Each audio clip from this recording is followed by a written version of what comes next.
I said that I would like to talk about the three levels of consciousness, A being individual consciousness or ego consciousness. And I said that there are two people inside each and every one of us.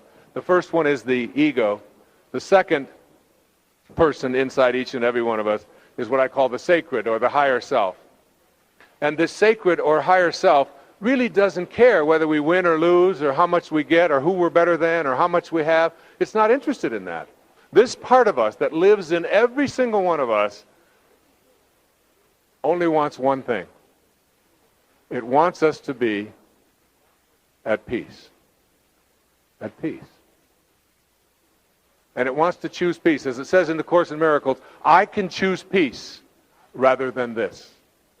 I remind myself that every day when I drive my children to school in the morning and they're fighting over who called shotgun and who gets to sit in the front and who gets to push the buttons and who listens to the rap music and who's daddy's my turn this time, and they're going back and forth, and I just remind them, I can choose peace rather than this. And I'll say, look out or I'm going to push my button. And they say, okay. They don't want to hear that crappy music or whatever. Right?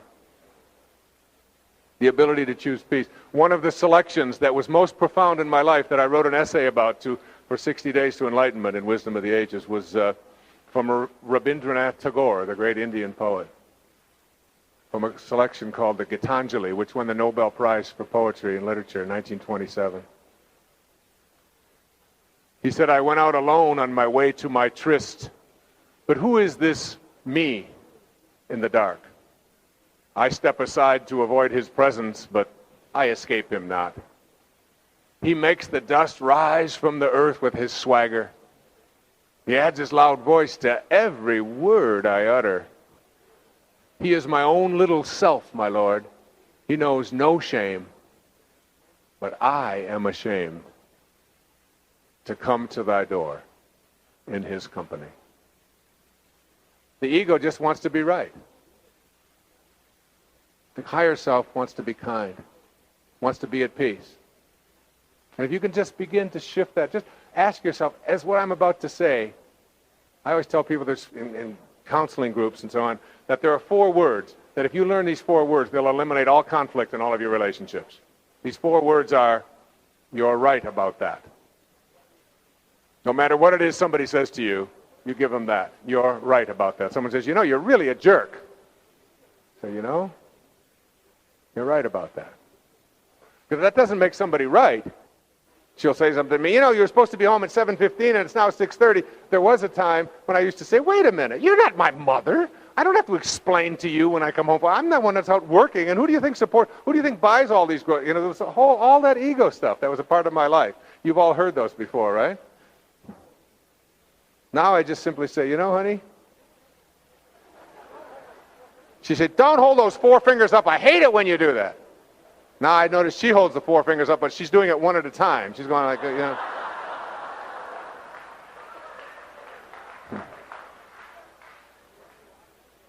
But it's the idea that just as you're about to respond to somebody, instead of saying, well, I need to be right and I need to prove myself, I'm just going to stop. I am no longer. And every single person that operates at these higher levels that I'm describing here tonight, that I've known, they have no need to be in charge, to be right, to be dominant, to be they allow themselves to realize, as the story of Buddha, when he had someone following him around for 3 days, and all they ever did was criticize him and find fault with him all the time. Everything he said, everything he did, they found, and always what would come out of him would be this peace and this love.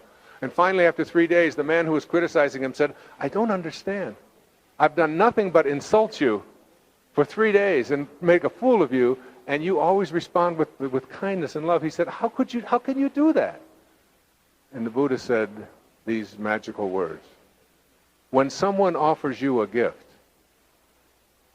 and you don't accept that gift, to whom does the gift belong? So if someone offers you a gift of their anger, their hatred, their insults, but you don't accept it, who owns the gift? And why would you go around being upset about something that belongs to someone else? It's not yours in the first place. That's a higher level of awareness. That's being able to choose peace.